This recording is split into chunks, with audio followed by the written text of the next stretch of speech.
What's going on, everybody? This is Chris, and I'm here with David Drake today from Donate Smarter, and we're going to talk about the combination of business and family.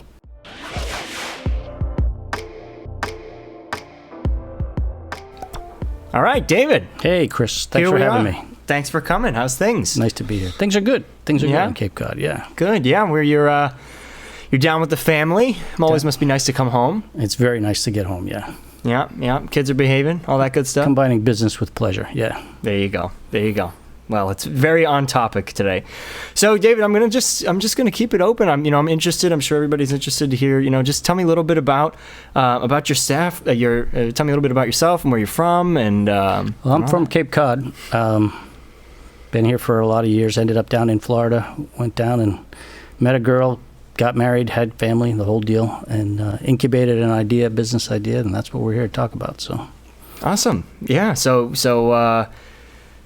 just tell me a little bit about your background. I know that you've got 3 awesome kids, and you've got a pretty cool story. So just talk a little bit about that. Sure. A long time ago, I went to a college called Boston College, and graduated from there. Had a great time, met a lot of great people, and stuck around here for a while, and then I went on a vacation down to Florida, and I met a girl.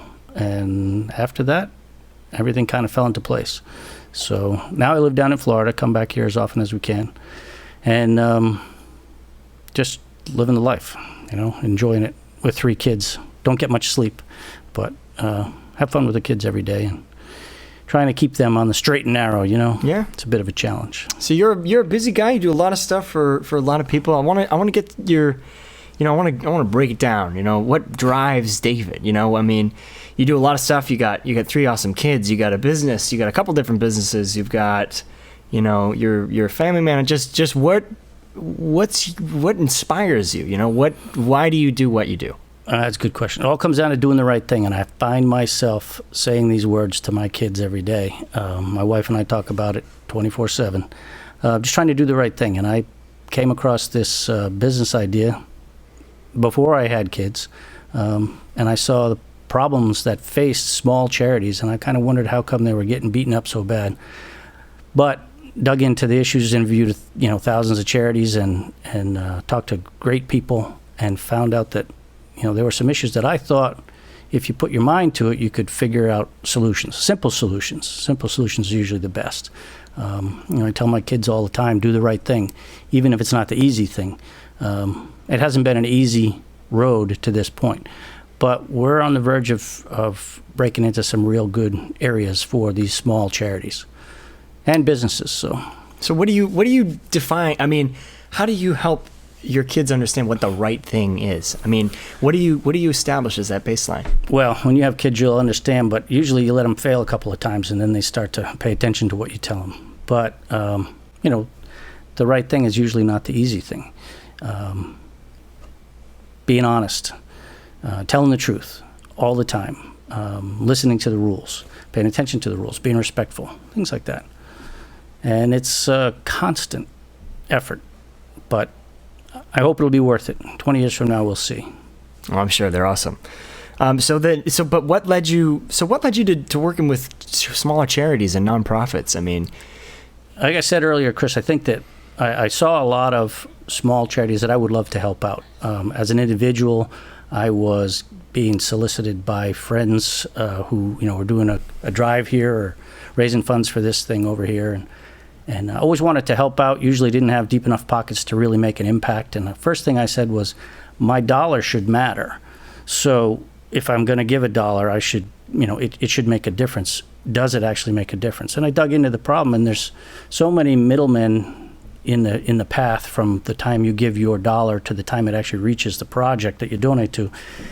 There's too many hands out taking a piece, so nothing ever reaches the end. There's a lot of places that can't accept, a $10 donation because simply $10 won't reach the end. Their costs to handle those donations are so high. So I asked why, and I dug into that, and I found some solutions that pretty elegant solutions, pretty simple solutions, so they work for a wider range of people in the industry, a wide range of small charities. But a smaller charity, there's 1.6 million charities in the United States, according to the IRS last week. Okay, wow. So there's 1.6 million charities registered in the United States. those are the ones that are, not churches, et cetera, but over 75% of those organizations don't file a 990, which is the tax form equivalent to your, 1040. And they don't file a 990 because they don't make enough money to have to file a 990. They file a 990 EZ, they file a shortened form, et cetera. That means they make less than $25,000, in a lot of cases less than $5,000 a year for an annual budget. And now, in the real scheme of things, $5,000 for all the good that these organizations do isn't really that high a threshold. Yet, I see a lot of them struggling, running around, doing fundraisers, et cetera, to get their word out there and to get people to know about them. But they can't raise the money, and they can't keep the money coming in on a regular basis. Pair that up with the fact that I think they're doing a good job. I only have a couple of bucks, but those couple of bucks should make a difference. And where's the inefficiency?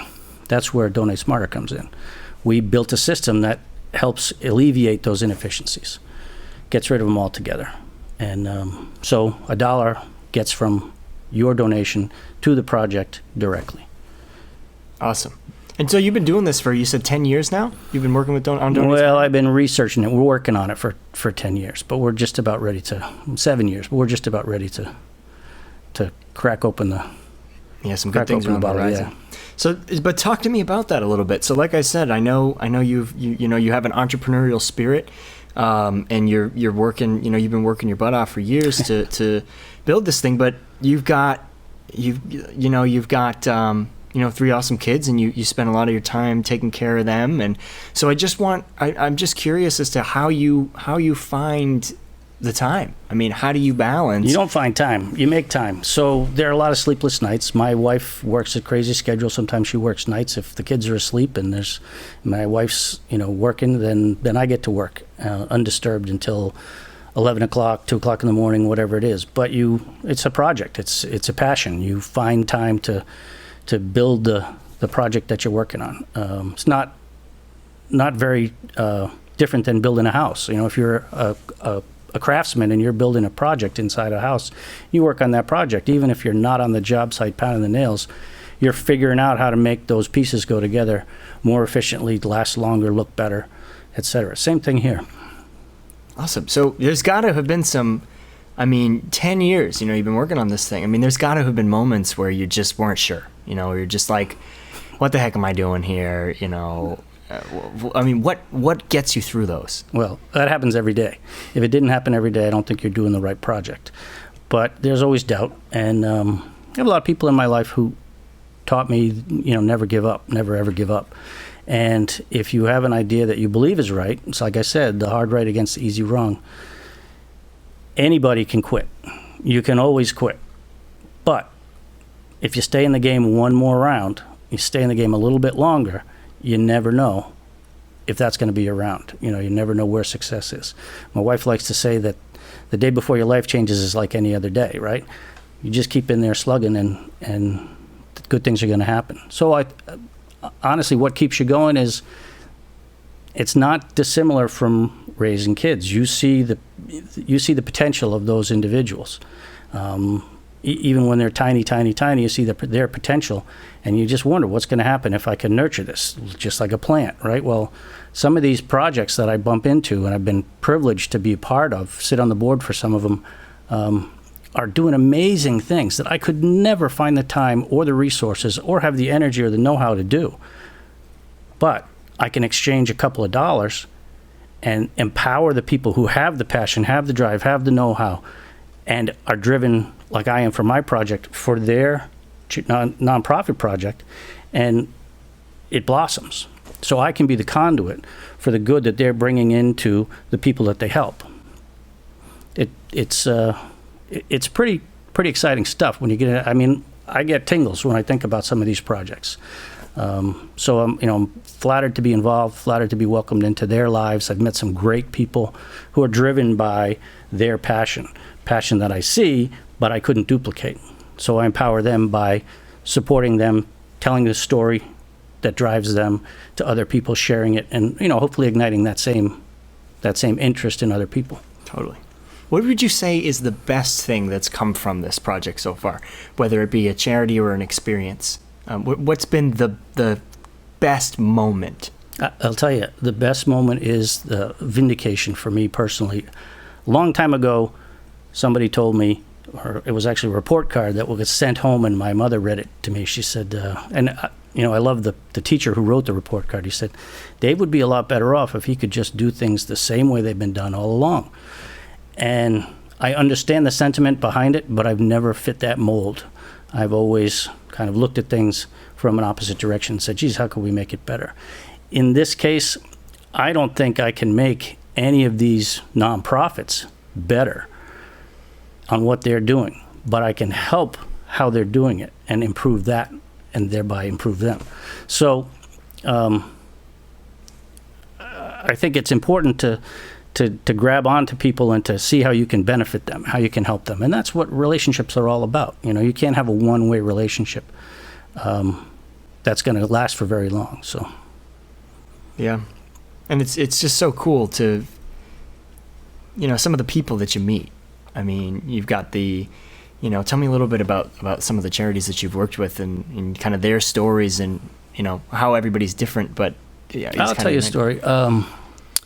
You look up on the screen there, I see Parkwood Farms, Dr. Marilyn Peterson, Parkwood Farms down in Georgia. She has a son who has autism. He's on the spectrum, and she found out that he reacts better. He opens up. He communicates better when he's around horses. So she's a kind of all-in person, right? She's a wonderful lady, all-in person. She said, okay, I'm going to start a therapeutic riding school. She's a chiropractor by trade and started a therapeutic riding school. And Parkwood Farms was on the brink of foreclosure. And I found her through the wonders of the internet. And I said, geez, Dr. Peterson, I think I can help you. And she said, how can you possibly help me? And I said, well, if you don't tell people about what you're doing, nothing's going to change. But if we tell some people your story, the way you told me, I think good things are going to happen. And I think good things are going to happen through my site. But either way, good things are going to happen. I made a prediction to her, and God is my judge, within 90 days, she had somebody roll up the driveway and say that she'd heard about the project and heard about what was going on, and she wanted to invest in the project, and it helped Dr. Peterson put Parkwood Farms back on the map. What it really helped Dr. Peterson do is continue to help those children who benefit but can't afford her the cost of riding lessons, etc., therapeutic riding lessons. So through a number of different things, we've given Parkwood Farms a new life and a way to actually empower those kids and their families to tell their story and bring in funds to offset the cost of their involvement in that therapeutic riding. Now, I personally wouldn't have had the funds to sponsor those individual riders, but they have their own circles of influence, their own family, their own friends who see directly the benefit of what they're doing, and they're able to spread the word in a concise manner through video and through the project reports on our site. It conveys the message. It gives a quick mechanism to accept donations of any size, and it helps move those funds and the mechanism all the way through so that the program can run. Yeah, and they're a great story. Just talk to me a little bit about, so there's always the push-pull. So you've got people who've got charities that they love. You've got the big charities. If you could say one thing to those people, and understanding that every nonprofit supports a worthy cause. Right. If they're a charity, they're doing something by definition for somebody else. So what do you say to somebody who's, donated to a larger charity forever and, really supports that charity? What's going to make them want to give to, just somebody down the road, or somebody, giving up their Saturdays to, feed the homeless? They're gonna make the decision themselves. It's a personal decision what you get involved in your life. So what I've done is make the connection easier. If you've always given, or your family's always given to the big organizations that are, big worthy organizations, then that's great. You probably know where your money goes. If you don't, shame on you. You should know where your money goes. If it's $1, you should still know where your money goes.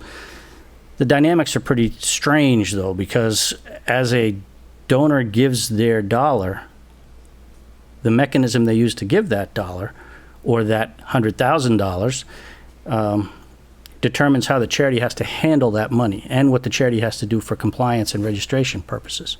And that's a whole different story, and it involves a number of hours and a number of technical people and lawyers, et cetera, for registration across 50 different states. My system helps them handle that automatically. So a larger organization probably won't come to my system because if it ain't broke, don't fix it. They're doing fine. Everybody's getting paid. What I ask the donor is, what'd you get for your dollar? Most of the responses that people give me, and most of the responses, what I get was, I got a thank you note and a receipt, and then a year later, I got another solicitation. I said, well, what happens between the time you donate and the time you get the next solicitation? Nothing. I didn't hear anything. Well, that's a problem, because like I said earlier, any relationship takes effort. My system allows charities to keep those individual donors, whether they donated $100,000 or $1, in the loop and updated on what they do and what their dollar has allowed them to do for the life of that project. It all shows up on your cell phone. You can click on it if you're interested. If you're busy, watch it later or get in contact with them directly. So it empowers the donors to do more with the relationship. It empowers the charity to keep that relationship alive and keep it going. Totally. Hopefully it will develop. The other thing is, when you ask me why would people donate, it's an individual thing. People donate to make an impact. You donate, you feel better. How long does that feeling last? Hopefully a long time. My system will help that last a long time. If you donate and you want to make an impact, you give a dollar amount. How much of an impact did that dollar amount give? My system has kind of flipped it on its head. I don't believe that the dollar is the most important thing today. I think that spreading the word and putting out that information in a concise and professional manner is more valuable than the single dollar donation. What I mean by that is we track the impact that a single donor will have on any project that they donate to through our system. You donate $1 and then you go tell 10 friends through the link that's provided on my site. Those 10 friends do the same thing, another level down, do the same thing, another level down. Your impact's gone from $1 to 10 times 10 times 10 times 10. And that's all tracked through my system. All those dollars that come in are credited to you as your impact on the project. So now a charity can see that an individual may not have had the pedigree or the CV to seem like a big potential investor in their project, but hey, they have a lot of friends who are motivated and able to partake and get the word out there. That's worth more. That impact is worth more because it opens up more eyeballs and it tells the world about what your project is. Absolutely. I'm just gonna scroll through. Just give me a second.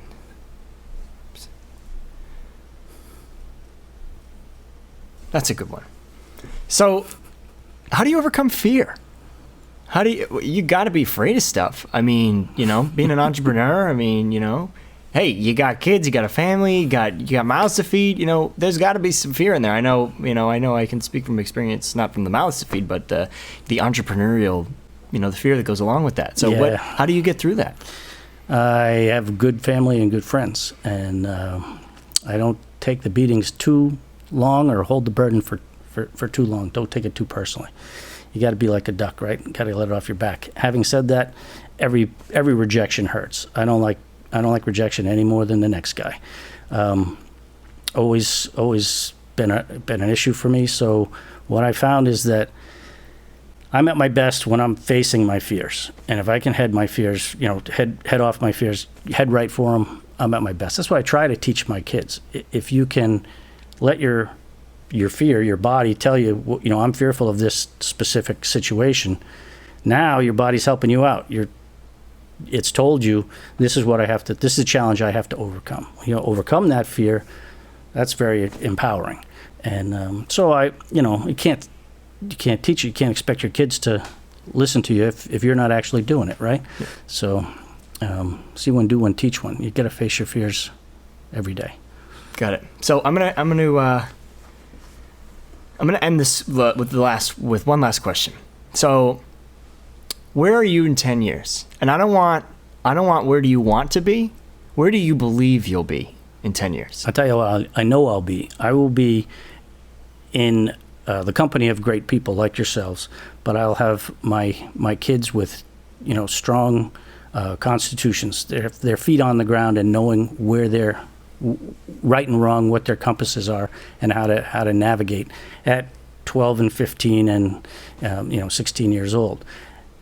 I will also have thousands of individuals who I have benefited through my site, who I will never know, but they will be better off because I've been able to reach out and help charities and help donors through my site get the good where it needs to go. That's where I'll be. That's awesome, David. Well, thanks so much for coming on here. Thanks for having me, Chris. Of course. That's been this episode of the Mobius Podcast. So stick around for the next one. Hey, thanks so much for checking out this episode of our podcast. If you guys like the content that you just saw, would you do us a favor and go ahead and hit the subscribe button down below? It really helps us know that we're making the right kind of content that you guys want to watch and listen to.